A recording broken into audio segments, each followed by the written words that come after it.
Баршаңызға сәлем бердім. Мен бүгін сіздерге тойханаларда, ресторандарда хит болып жатқан осындай керемет салаттың рецептін ұсынамын.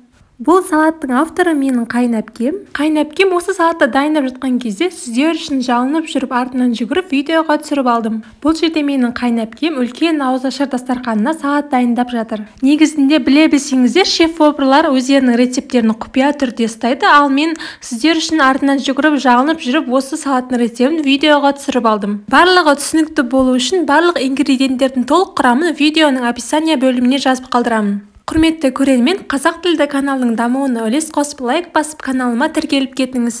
Ең алдымен қияр мен қызанақты жақсылап жуып, видеода көрсетілгендей тураңыз.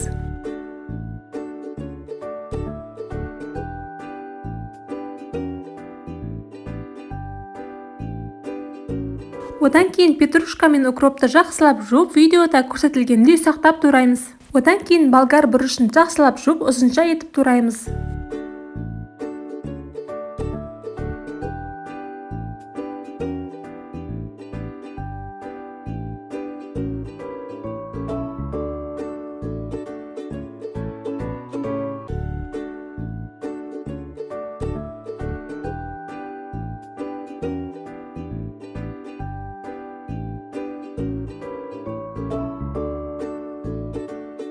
Бұл жерде қайынәпкемнің турап жатқаны салатный лист, яғни салат жапырағы.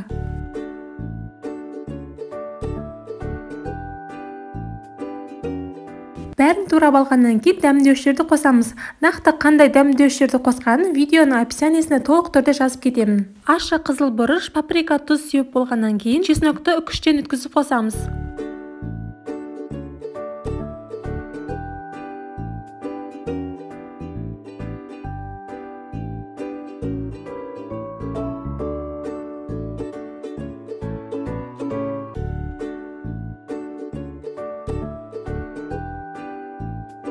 Бұл жерде қайынәпкемнің турап жатқаны қызыл қырыққабат.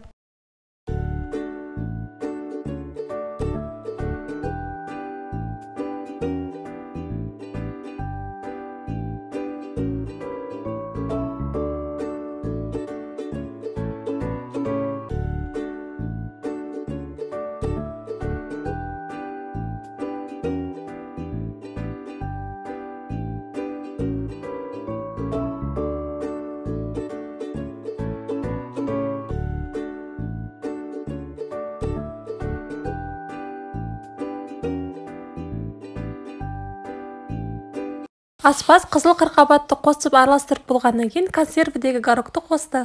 Піскен сиыр етін видеода көрсетілгендей ұзынша етіп тураймыз.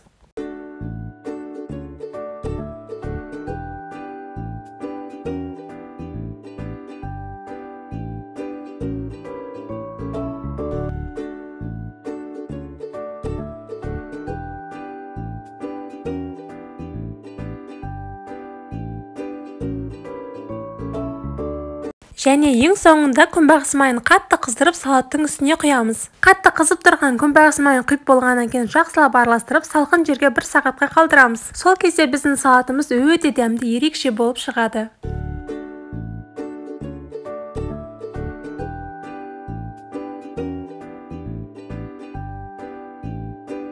Міне салатымыз дайын болды. Дәмін енді сөзбен айтып жеткізу мүмкін емес, өте дәмді болып шықты. Сіздер де міндетті түрде дайындап көріңіздер. Сіздермен бірге болған Ғайша Нұрбекқызы және бас аспаз Альфия Бекболатова.